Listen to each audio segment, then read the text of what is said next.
ខ្ញុំបាទសូមគោរពជំរាបសួរពុកម៉ែបងប្អូនដែលតែងតែនិយមតាមដានវីដេអូតម្រូវឆ្នោតវៀតណាមប៉ូហូថ្ងៃនេះទី27ខែ6ឆ្នាំ2025មុននឹងមើលតម្រូវឆ្នោតនៅថ្ងៃនេះសូមឲ្យពុកម៉ែបងប្អូន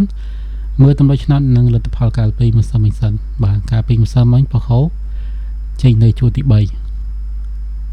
បាទជួរទី3ថ្ងៃប៉ូហូបាទប៉ូហូពតប៉ូហូជួរទី3ថ្ងៃសុក្រជួរទី1បាទចឹងកាលពីម្សិលមិញតម្រូវឆ្នោតឲ្យ18អូខ្ទង់10ចេញ18បាទប៉ុស្តិ៍ទី2លេខធំ143យើងកូនចូលលេខធំនៅក្នុងប៉ុស្តិ៍បាទ4 13ហើយឲ្យដល់18វាចេញនៅប៉ុស្តិ៍ទី2សម្រាប់ប៉ុស្តិ៍ទី1វិញគឺចេញ77ហើយលេខធំវិញ253បាទចុះលទ្ធផលឆ្នោតកាលពីម្សិលមិញសម្រាប់ប៉ុស្តិ៍ហូគឺមានតែប៉ុណ្្នឹងទេឥឡូវយើងមើលលទ្ធផលបន្តទៀតសម្រាប់ប៉ុស្តិ៍ AB ប៉ុស្តិ៍ AB គឺឲ្យ12អូខ្ទង់10បាទចេញ12អូ10នឹង3ប៉ុស្តិ៍12 11អូខ្ទង់ខុសប៉ុស្តិ៍លេខធំវិញ486 486អត់មានទេបាទអញ្ចឹងចូលលេខអូខ្ទង់នៅក្នុងម៉ោងបាទប៉ុន្តែខុសប៉ុស្តិ៍សម្រាប់វេនទី3បាទនេះវេនទី3វេនទី2បាទវេនទី2ប៉ុស្តិ៍ទី2ឲ្យ38អូខ្ទង់30ចេញ38 33បាទប៉ុស្តិ៍ B ចេញប៉ុស្តិ៍ A លេខធំវិញ817ចេញ187និង181ចឹងយើងបានកូនចូលលេខធំ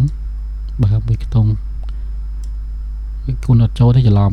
ខុសប៉ុស្តិ៍បាទឲ្យប៉ុស្តិ៍ទី2ចេញនៅប៉ុស្តិ៍ទី3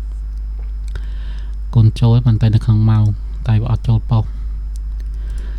ចឹងកាលពីម្សិលមិញលទ្ធផលគឺមានតែប៉ុណ្្នឹងទេហើយសម្រាប់បងប្អូនដែលមានបំណងចង់បានត្រួយឆ្នោតខ្មែរឆ្នោតវៀតណាមឆ្នោតហៅឲ្យធ្វើការតាក់ទងតាម account Facebook សំណាងថ្ងៃថ្មីឬក៏ Facebook មួយទៀត Vina24KH តាក់ទងតាម Telegram 092 24 2132 លេខបងសេវា071 314 814 13ថ្ងៃនេះប៉ូហូមាន04 26 37 51 98លេខធំវិញមាន356 105 397 5 24 9 81តម្រូវឆ្នោតនេះយើងលេងបាន3វេនម៉ោង1កន្លះ4កន្លះនិង6កន្លះចាំបងប្អូនឆ្លៃលេខណាឆ្លៃខ្ទង់ណាចាក់ខ្ទង់នឹងបាទថ្ងៃនេះក៏មានតែប៉ុណ្្នឹងទេរកពេលសំឡេងនិយាយខុសឆ្គងត្រង់ណាសូមមេត្តាជាស្រឡាញ់ជួបគ្នាម្ដងទៀតនៅវីដេអូថ្មីកុំភ្លេចចុច like ចុច subscribe និងដាក់សញ្ញាកណ្ដឹងម្នាក់មួយដើម្បីទទួលបានវីដេអូថ្មីជារៀងរាល់ថ្ងៃសូមអរគុណសូមជម្រាបលា